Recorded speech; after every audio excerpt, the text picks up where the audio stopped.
ندوق بقى ونقول لكم راينا ايه. بسم الله الرحمن الرحيم.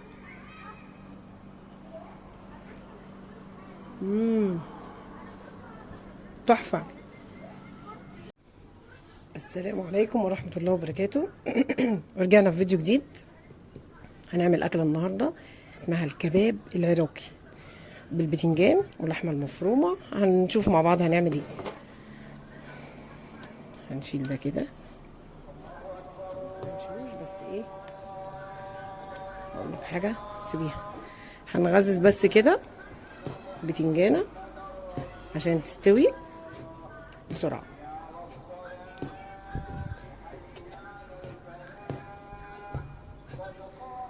شايفين كده؟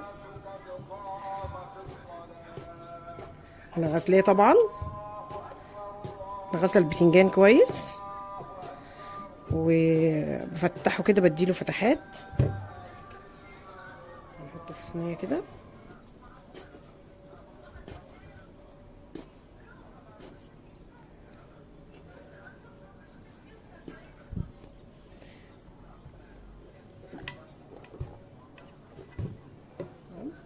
هنحط طماطم،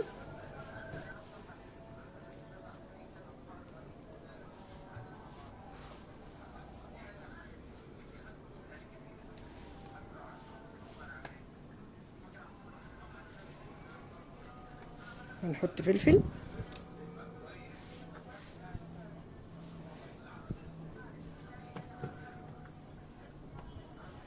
ده فلفل حراق اللي مش عايز حراق طبعا. ده فلفل الوان كان في التلاجة، غسلته واحطه برضو يتشوي. حبايه حمراء وحبايه صفراء، انا شطفته بس التلج لسه عليه.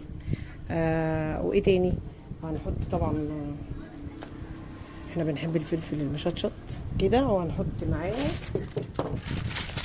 فص ثوم،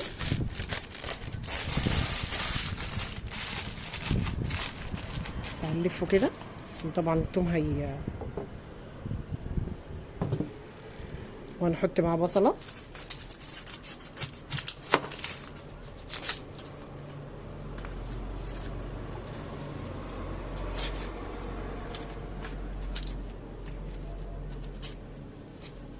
هنغسل البصلايه، هنعملها بقى نقسمها كده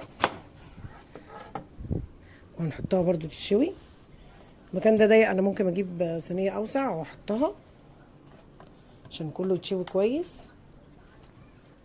وهنحطها في الفرن كله يتشوي وهنرجع مع بعض هنشوف هنعمل ايه. بصوا انا لقيت المكان ضيق ومحتاجين نحط طماطم تاني كده. ف بصوا بقى الثوم هنحط عليه نقطه زيت كده،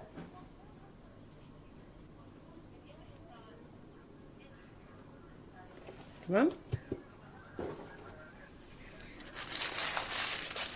وهنخليها بقى في الورقه كده يتشوي. دي ورقه الزبده والفلفل اهو كله. مكان هنا اوسع والحاجه تتشوي براحتها. هنحطها في الفرن ونشوف بقى هنعمل ايه بعد كده مع بعض. دي رغيف هيتحط على وش الكفته واحده واحده كده، وهنفهم احنا هنعمل ايه مع بعض. في الاخر هتجمعوا الموضوع يعني. دوت نص كيلو دي، ودي حبه ملح، وده باكت خميره.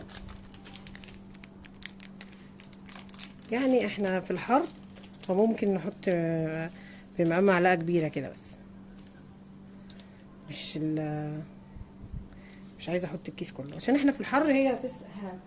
هي هتتخمر بسرعه ان شاء الله. ده هو نص كيلو دقيق يعني مش. ودي كوبايه لبن، نص ميه ونص لبن. انا حبيت اعمل نص لبن ونص ميه عشان اعزز القيمه الغذائيه بتاعه الرغيف. عايزين تعجنوه بميه بس مفيش اي مانع، ولو عوزنا طبعا هنكمل ميه، بس احنا شكلنا مش هنعوز.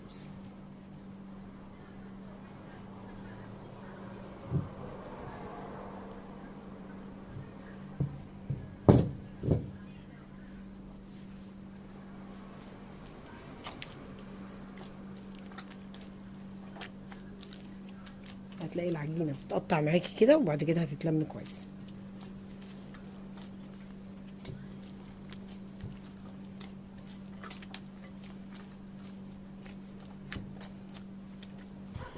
عجنت العجينه كويس. بصوا عجينه كويسه جدا. بصوا ولا ملزقه ولا ناشفه.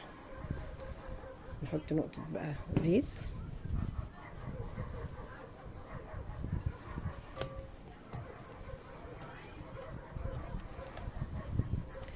ونغطيها لغايه لما تخمر، ونشوف مع بعض بقى هنعمل ايه. على فكره يا جماعه كنت عايزه اقول لكم على حاجه، الكياس دي اختراع. ده كيس بصوا بنغطي بيه بقى الاكل وكده.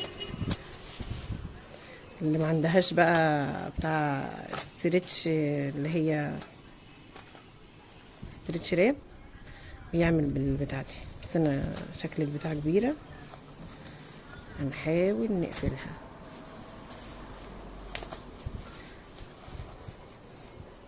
هي دي انا جايبه الصغيره في مقاسات يا جماعه اهي.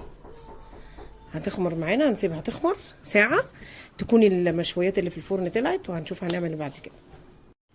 هنعمل بقى الكفته ان شاء الله.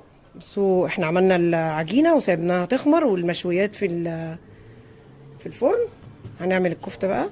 نحط البصل، حبه بصل كده حلوين تمام، وحبه خضره. ده بقدونس عشان اللي هي كفته بقدونس تمام. ودي توابل بقى، توابل كفته، وحبه فلفل اسود وملح وتوابل. هنعجن بقى فيها كويس.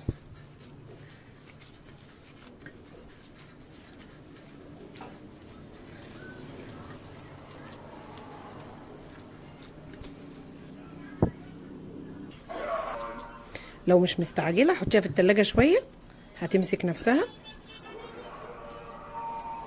هتصبعيها كده اكنك بتصبعي كفته اهي.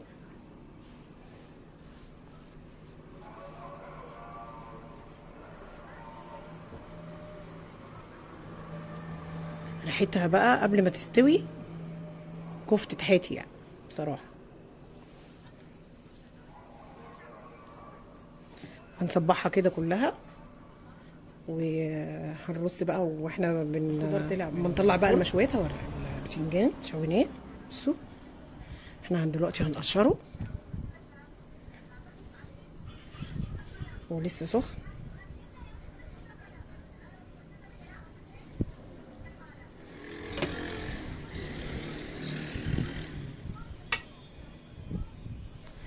نقشر كل البتنجان ونوريكم كده.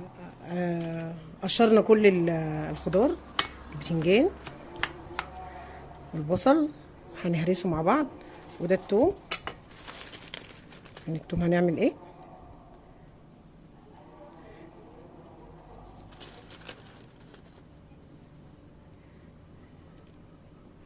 شايفين اتشوى بقى ايه؟ بقى مرهم كده. نعمل التوم كله، هنطلع كده كل العصارات اللي فيه اهو.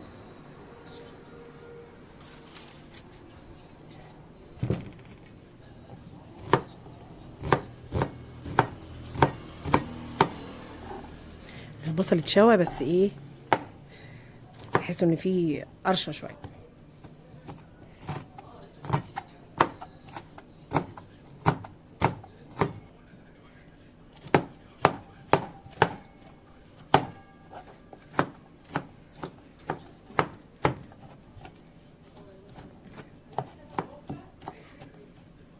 ودي الطماطم.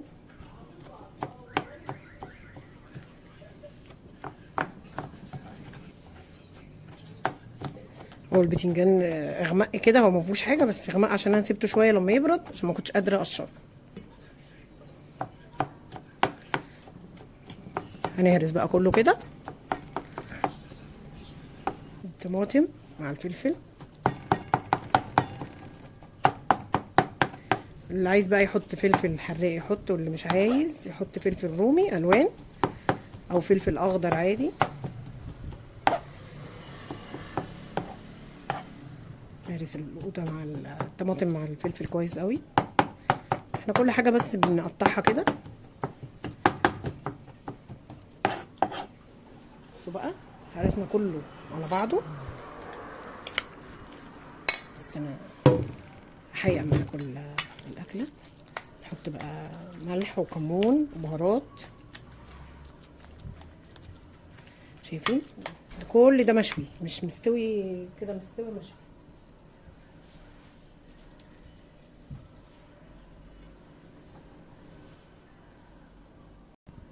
حطيت ملح، حطيت بهارات. اللي عايز بقى يحط شطه يحط. ماشي.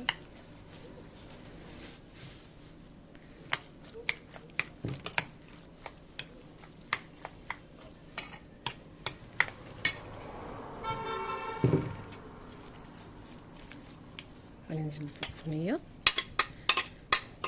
كل ده، بصل المشوي، بتنجان مشوي، فلفل مشوي، طماطم مشويه، بصلايه مشويه.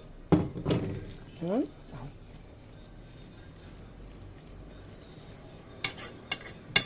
اكله سهله وجميله. في قشر البتنجان هنا، هي بتنجان عادي يعني. تمام. هنرص بقى الكفته اللي احنا صبعناها.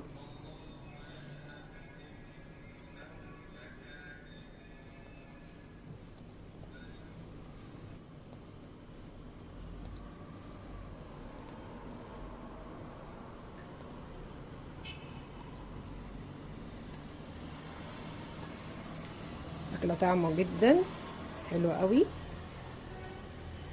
ومش مكلفه يعني. ممكن ربع كيلو لحمه وتعمليه لو انتوا افراد قليله، او لو عندك ربع كيلو لحمه مفرومه برضو هينفع. بصوا بقى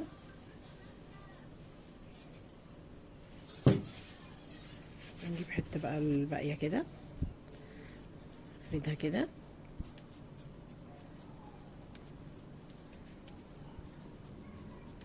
ونحطها عليه. شايفين؟ شوف بقى هنعمل ايه بعد كده. كده خلصنا. هنحطها في الفرن ربع ساعة، وبعد ما تطلع من الفرن ربع ساعة هنعمل لها بقى الرغيف اللي احنا خبزناه من شوية. هنشوف مع بعض. كده حطيناها في الفرن، طلعناها نص سوا، يعني انا حطيتها بتاع ربع ساعة كده بس في الفرن. اخدت لون اهي وابتدت تستوي. هنحط عليها الرغيف ونكمل السوا ده. هنفرد مع بعض بقى العيش اللي احنا كنا خابزينه سوا. بسم الله ما شاء الله. اديله بوكس بقى خمر اهو.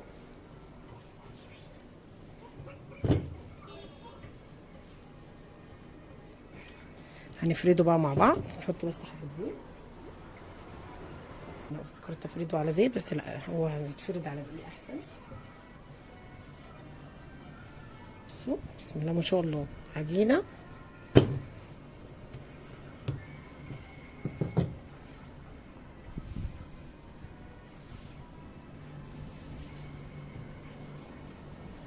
بتتفرد بالايد من غير اي حاجه.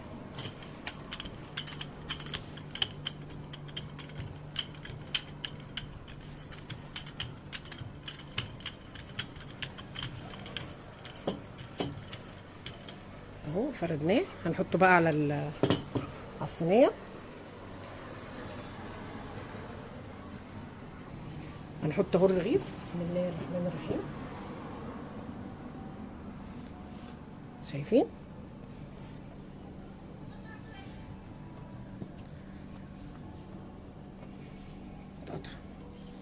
ده عشان كده حطينا الرغيف، مش عايزين بس يتقطع.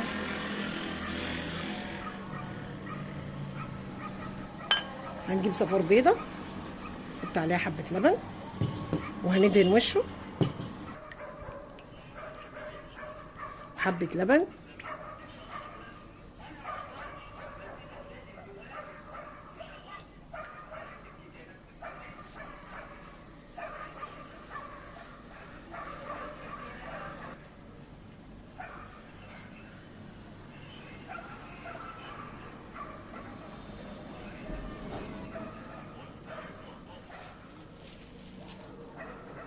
نحط على وشها بقى حبة البركة كده.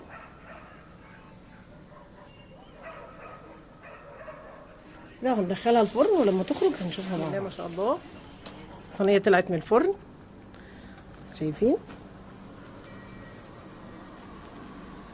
اقطعها معاكم اهي.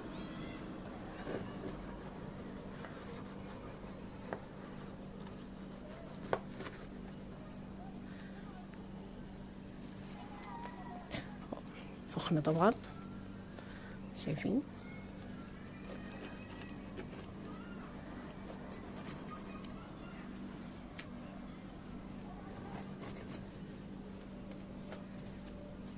الرغيف سخن والصينية سخنة طبعا.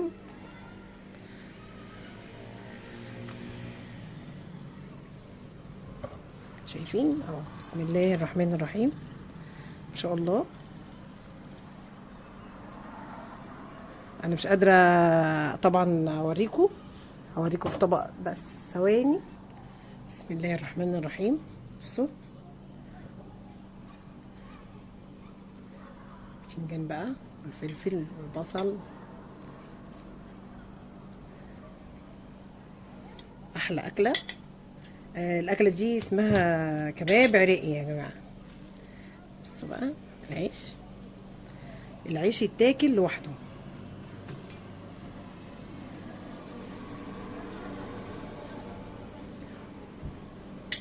والف هنا وشفا على قلبكم. ندوق بقى ونقول لكم راينا ايه. بسم الله الرحمن الرحيم.